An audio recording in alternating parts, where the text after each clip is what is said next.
আসসালামু আলাইকুম ভিউয়ার্স, আমি আহমেদ অনিক। আর আজকে এই মুহূর্তে আমি যাইলাম কৈলাস টিলা।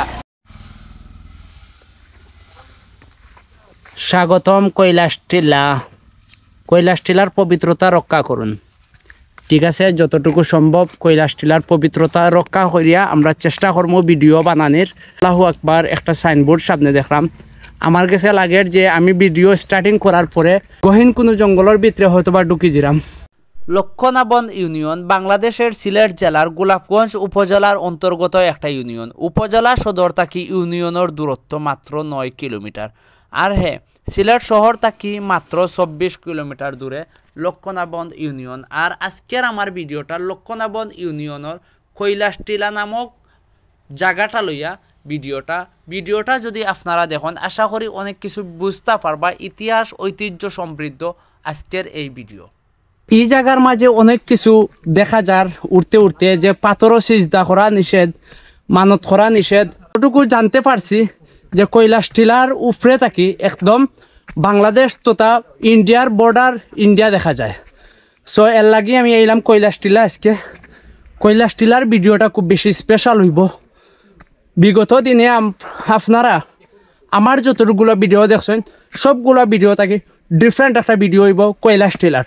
ব্যাক ক্যামেরা দিয়ে আপনারে বাকি সাইডটা দেখাইমু। কথা কোয়ার স্পিড এনার্জি অ্যাকচুয়ালি নাই, তারপরেও ভিডিও মেক করবো ইনশাল্লাহ। অশ্লীল কাজ থেকে বিরত থাকুন। আমার লগে আজকে পুরা ভিডিও জুড়ি যে থাকবা আবু সিদ্দিক আসলাম। আবু সিদ্দিক আসলাম একজন সিলেটি কন্টেন্ট ক্রিয়েটর এন্ড খুব বালা কোয়ালিটিফুল কন্টেন্ট ক্রিয়েট করেন তাই। এবং ওই জায়গাগুলোর সন্ধান তানোর কাছ থেকে আমি পাইছি। এর লাগে তানরে লগে লই যাচ্ছে। ও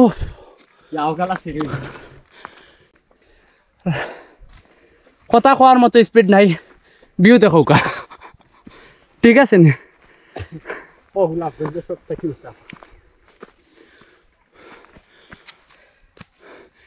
একটা ভিউ পয়েন্ট। কিছু কিছু জায়গা হওয়ার পরে অনৈতিক ও সামাজিক কার্যক্রমে লিপ্ত হলে কর্তৃপক্ষ যে কোনো সিদ্ধান্ত নিবা। এর লাগে কিন্তু আপনি কোনো কিছু খাওয়ার মতো আপনার স্কোপ থাকতো না যে কইতা। ঠিক আছে, উঠি যাই তো উড়িয়া। কতটুকু পরিশ্রম করার পরে আমি শেষ পর্যন্ত পাহাড়ের চূড়াত দাঁড়াইছি। এইয়া আপনারা দেখরা আমার সামনে, আপনারা দেখরা পাথরের নিচে ঢুকা সম্পূর্ণ নিষেধ। হয়তোবা এই জায়গাত আইয়া অনেকে এই গর্তর ভিতরে ঢুকি যায় নিজের বালার লাগি, হয়তোবা তারা নিষেধ দিয়া রাখছেন যে এই জায়গার ঢুকা সম্পূর্ণ নিষেধ। অনেক বছর আগর প্রাচীন যে গাছটা আপনারা দেখরা, যে বৃক্ষটা, গাছের নিচে অনেক বড় আরেকটা পাথর আছে। এই পাথরেরও ঘটনা কিন্তু আছে, অনেক গল্প আছে, যে গল্পটা আপনারা একটু পরে বিস্তারিত শুনতে পারবা। আমি সম্পূর্ণ ডিটেলস এবং পুরা গল্পটা জানার পরেও এই জায়গাত আইছি এবং আপনারারে সম্পূর্ণ আমি বালাভাবে বুঝাইয়া কইমু ইনশাল্লাহ। আমি যে জায়গার মাঝে দাঁড়াই আছি এই জায়গার নাম হইল কৈলাস টিলা। গোলাপগঞ্জের একটা এরিয়া পড়ছে কৈলাস টিলা। কৈলাস টিলার মূলত হইল পাহাড়ের নিচ থেকে উপর পর্যন্ত প্রায় 400 মিটার উপরে। 400 মিটার উপরে দুর্গম রাস্তা দিয়ে আওয়ার পরে আপনারা যে জায়গাটা পাইবা গা চমচম করা একটা জায়গা কৈলাস টিলা। আমার পিছনে আপনারা গাছ দেখরা, এমনকি ওদিকে একটা পাথর আছে। এই পাথর এবং এই জায়গার যে রহস্যটা আমি আপনার কাছে ফ্লাশ করবো এই মুহূর্তে একটা ছোটখাটো স্টোরির মাধ্যমে।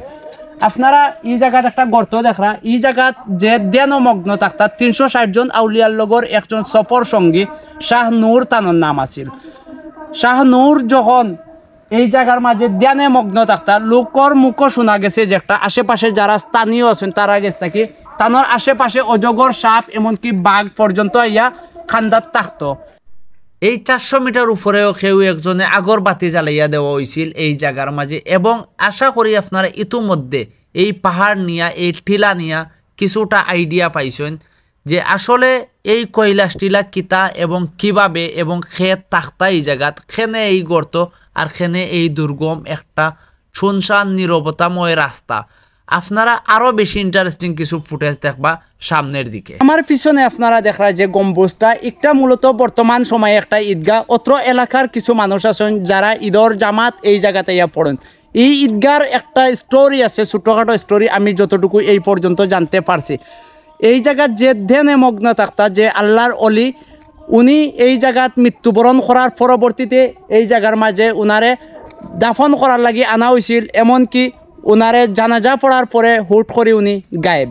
তো গায়েব হওয়ার পরে অত্র এলাকাবাসী এই জায়গাতে একটা ছোটোখাটো ঈদগাহ বানাইছেন, যে ঈদগাহটাত আসলে প্রতি বছর নামাজ পড়া হয়, ঈদর নামাজ।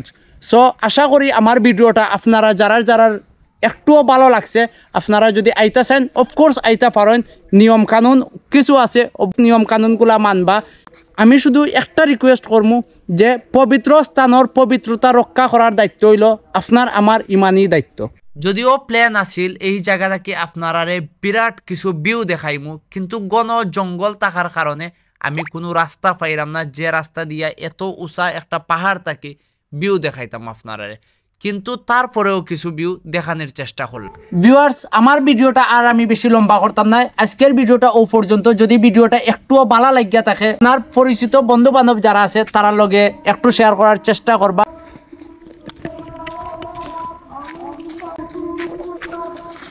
আসসালামু আলাইকুম। যদিও বিদায় অনেক কষ্টের, তবুও বিদায় নেওয়া লাগের। আর ইনশাল্লাহ আবারও নতুন কোনো জায়গার সন্ধানে বার হইমু।